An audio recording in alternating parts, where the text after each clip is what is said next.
उमा कहो मैं अनुभव अपना बिनवारी भजन जगत सब सपना। हे उमा, पहली बात तो यह है, यह कथा जो मैं आपको सुनाने जा रहा हूँ,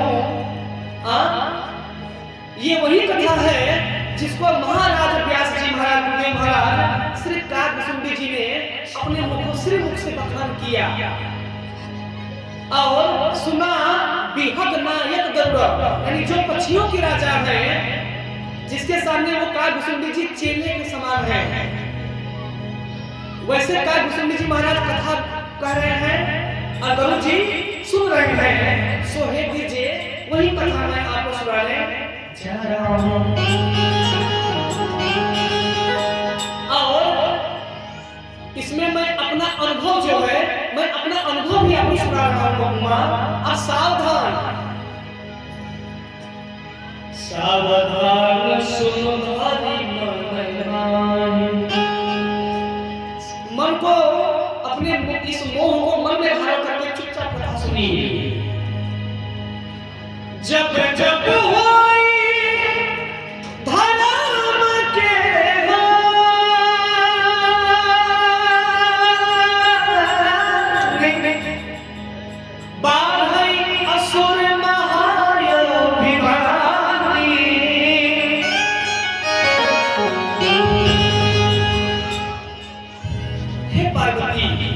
जब जब धर्म की हानि होती है, जब अधर्म का पाप बढ़ जाता है, तब तब मेरे नारायण विविध प्रकार से रूप लेकर के हर हर कृपा निधि सज्जन पीरा। जब जब अत्याचार धरती पर होता है, सनातन धर्म डूबने वाला होता है, तब तब मेरे राम जी अवतार लेकर के विविध रूप में अपने सज्जनों का, अपने भक्तों का, अपने सेवकों का, अपने पुत्रों का, अपने दासों का लाज बचाते हैं। जब जब होई धर्म के हानि, बाधरी असुर माया अभिमान, तब तब प्रभु धरि विविधा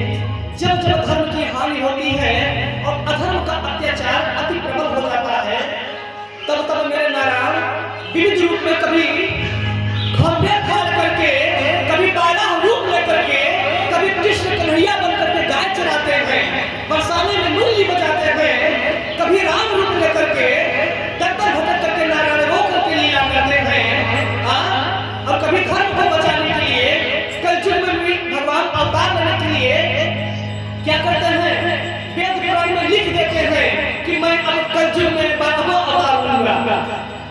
प्रेम से बोले 12वें अवतार की भगवान श्री राम जी ने हनुमान जी से बोला कि हे हनुमान, जब कलयुग आ रहा है, इस कलिकाल में धर्म का सिर्फ एक ही चरण रह जाएगा, अधर्म का 3 चरण बढ़ जाएगा। सो हे पुत्र, उस समय भक्तों को आपकी आवश्यकता होगी।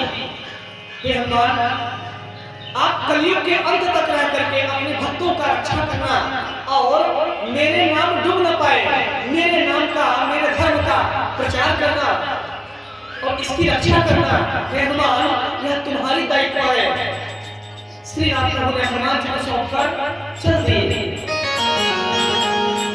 उसी प्रकार शिव जी बताए,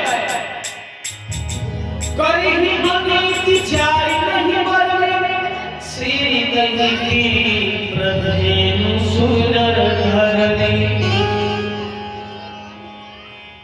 यहाँ पे बहुत बड़े विद्वान लोग बैठे हैं, श्रोता लोग, मुझे पता है क्या दुबे जी, यहाँ पे बहुत विद्वान लोग बैठे हैं, ऐसे लोग हैं जिनको रामायण का पूरा चौपाई याद है, चौपाई सबको याद है, लेकिन उसका भाव किसी को पता नहीं है। कहने का मतलब, यदि आदमी यह विचार कर ले कि जब जब हो धर्म की हानि, बाघ असुर वहां अभिमानी, जो धर्म का साथ न दे वो असुर है। क्या है? चाहे मैं हूं, चाहे कोई भैया आप हो, चाहे कोई हो, क्या जब जब हो धर्म की हानि। लेकिन पहले ये जानिए कि धर्म की हानि होती कब है? धर्म है क्या? धर्म क्या है पता है किसी को? ये तो सत्य है कि भाई भगवान, लोग धर्म का नाम सब जानते हैं, इसका मतलब अर्थ कौन जानता है? धर्म ये है क्या? मैंने पहले दिन मंच में बताया, हर एक मस्तक पे चंदन तिलक होना चाहिए। ऐसा किसी सुनकर वालों में बात है क्या? किसी भी मस्तक पे तिलक है? अरे बोलिए भाई, मैं आप लोगों से बात कर रहा हूँ, धार की बात कर रहा हूँ, बोलिए किसके मस्तक पे तिलक है? तो आप लोग धर्म का आशीर्वाद नाम मत लीजिएगा। हर एक भगवा ध्वज होना चाहिए, हर एक घर पे भगवा ध्वज होना चाहिए। कि आप लोगों ने ऐसा किया नहीं किया?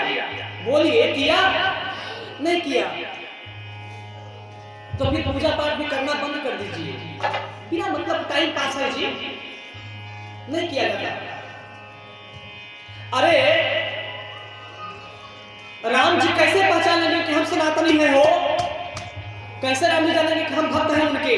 ना तो मस्तक पे तिलक है, सिर्फ जुबान पे गंदी गालियां हैं, अब सब बातें हैं, दूसरे की बुराई है। ऐसे थोड़ी ना कोई भक्त बनता है, ऐसे भक्त कोई नहीं बनता जी। सुनकर वालों, दूसरा कोई काशी वासी समझाने नहीं आएगा हो, समझ जाइए। दूसरा कोई आएगा, चौपाई सुनाएगा, कथा कहेगा, पैसा लेगा, चला जाएगा। अच्छी बात कोई नहीं बताएगा कि धर्म क्या है। धर्म यही है, अगर गांव समाजी कथा हो रही है तो सभी गांव वालों को मिलकर के लटोरी भाई से संपर्क करना चाहिए कि लटोरी भाई अभी तक सहयोग कितना गिरा, हाँ या ना? अरे बोलिए तेज में भाई। लटोरी भाई क्योंकि सबसे आगे आए हैं।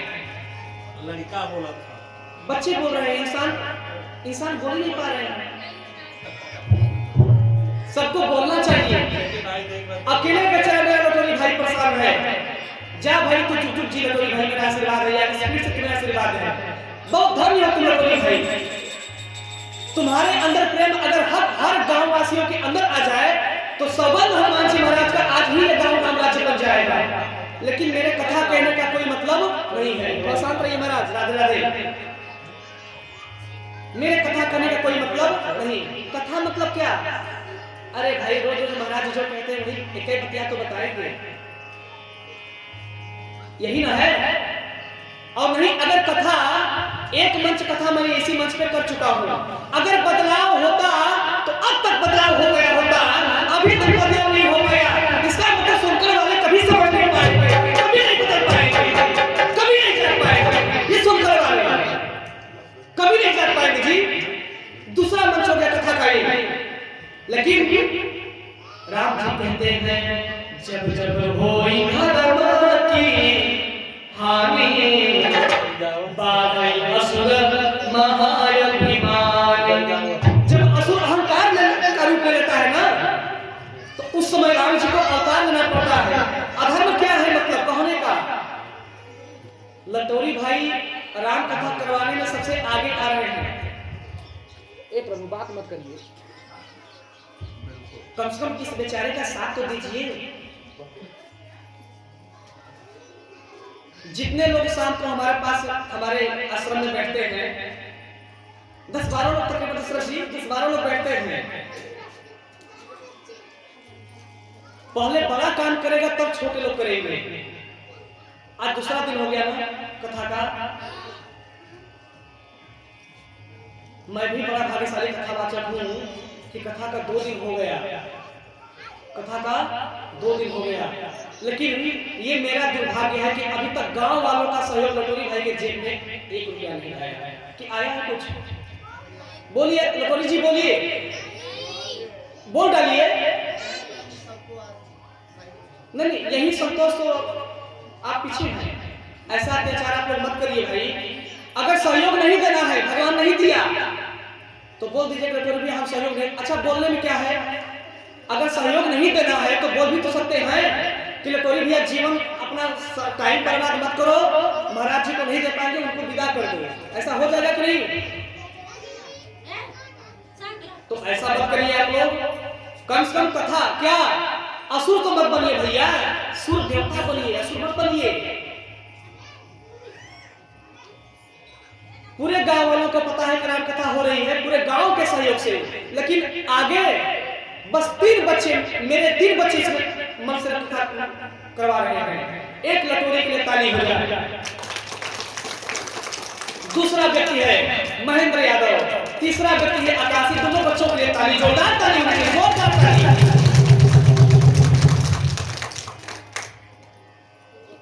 चौथे व्यक्ति है दशरथ जी, बुजुर्ग हो गए फिर भी खड़े नहीं हो पाते बेचारे, फिर भी अपना राम कथा में विशेष योगदान दे रहे हैं।